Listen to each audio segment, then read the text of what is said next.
नमस्कार दोस्तों, शमा की रोचक कहानियों में आपका स्वागत है। तो आज की कहानी इस प्रकार है। पुराने समय की बात है, एक राज्य में एक राजा रहता था, जिसने कई वर्षों से राज्य पे शासन किया था। समय के साथ उसके बाल सफ़ेद हो गए थे। एक दिन राजा ने अपने दरबार में एक बड़ा उत्सव रखा और अपने मित्र देशों के राजाओं और गुरुदेव को सादर आमंत्रित किया।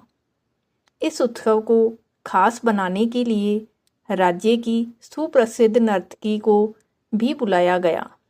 राजा ने अपने गुरुदेव को कुछ स्वर्ण मुद्राएं दी ताकि नर्तकी के अच्छे गीत व नृत्य पर वे उसे भी पुरस्कृत कर सके। दरबार में रात भर नृत्य चलता रहा। नर्तकी के नृत्य और गीतों से सारा दरबार मंत्रमुग्ध था। ब्रह्म मुहूर्त की बेला आई और नर्तकी ने देखा कि तबले वाला ऊँग रहा था और तबले वाले को सावधान करना जरूरी है, वरना राजा का क्या भरोसा, दंड दे दे। तब उसको जगाने के लिए नर्तकी ने एक दोहा गाया। घड़ी गई थोड़ी रही, यामी पल पल जाए, एक पलक के कारणे यूं ना कलंक लगाए। यह सुनते ही तबला वाला सतर्क हो गया और फिर से बजाने लगा। लेकिन इस दोहे का प्रभाव केवल यहीं नहीं रुका। गुरुजी ने जब यह दोहा सुना तो उन्होंने अपनी सारी स्वर्ण मुद्राएं नर्तकी को अर्पण कर दी। राजकुमारी ने अपना नौलखा हार और युवराज ने अपना मुकुट उतारकर नर्तकी को भेंट कर दिया। राजा बहुत हैरान था कि एक दोहे ने सभी को प्रभावित कर दिया। राजा सोचने लगा कि रात भर से नृत्य चल रहा है, पर यह क्या? अचानक एक दोहे से सब अपनी मूल्यवान वस्तु बहुत ही खुश होकर नर्तकी को समर्पित कर रहे हैं। राजा सिंहासन से उठा और नर्तकी से बोला, एक दोहे द्वारा एक सामान्य नर्तकी होकर तुमने सबको लूट लिया। राजा की बात सुनकर गुरुजी की आंखों में आंसू आ गए।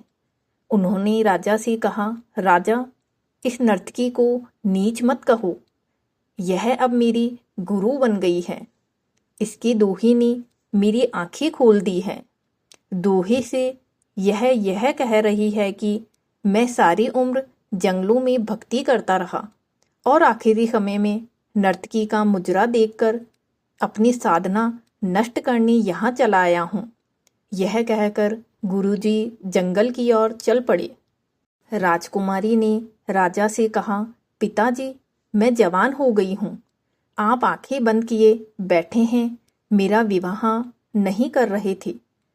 आज रात में आपके महावत के साथ भागकर अपना जीवन बर्बाद करने वाली थी, लेकिन इस नर्तकी की दोहे ने मुझे सुमति दी कि जल्दबाजी ना कर, हो सकता है तेरा विवाह कल हो जाए। क्यों अपने पिता को कलंकित करने पर तुली है? युवराज ने भी स्वीकार किया, महाराज, आप वृद्ध हो चले हैं, फिर भी मुझे राज नहीं दे रहे थे। मैं आज रात ही आपके सिपाहियों से मिलकर आपको मारने वाला था, लेकिन इस दोहे ने समझाया कि पगले, आज नहीं तो कल आखिर राज तो तुम्हें ही मिलना है। क्यों अपने पिता के खून का कलंक अपने सिर लेता है? थोड़ा धैर्य रख। जब ये बातें राजा ने सुनी तो राजा को भी आत्मज्ञान हो गया। राजा के मन में वैराग्य आ गया। राजा ने तुरंत फैसला लिया, क्यों ना मैं अभी युवराज का राज तिलक कर दूं। फिर क्या था, उसी समय राजा ने युवराज का राज तिलक किया और अपनी पुत्री से कहा, पुत्री, दरबार में एक से एक राजकुमार आए हुए हैं। तुम अपनी इच्छा से किसी भी राजकुमार के गले में वरमाला डालकर पति रूप में चुन सकती हो। राजकुमारी ने ऐसा ही किया और राजा सब त्याग कर जंगल में गुरु की शरण में चला गया। यह सब देखकर नर्तकी ने सोचा, मेरे एक दोहे से इतने लोग सुधर गए, लेकिन मैं क्यों नहीं सुधर पाई। उसी समय नर्तकी में भी वैराग्य आ गया। उसने उसी समय निर्णय लिया कि आज से मैं अपना नृत्य बंद करती हूँ। हे प्रभु, मेरे पापों से मुझे क्षमा करना। बस आज से मैं सिर्फ तेरा नाम सुमिरन करूँगी।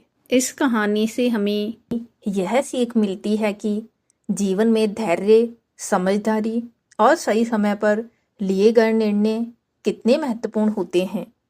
अगर आपको यह कहानी पसंद आई हो तो कृपया लाइक करें, शेयर करें और चैनल को सब्सक्राइब करें।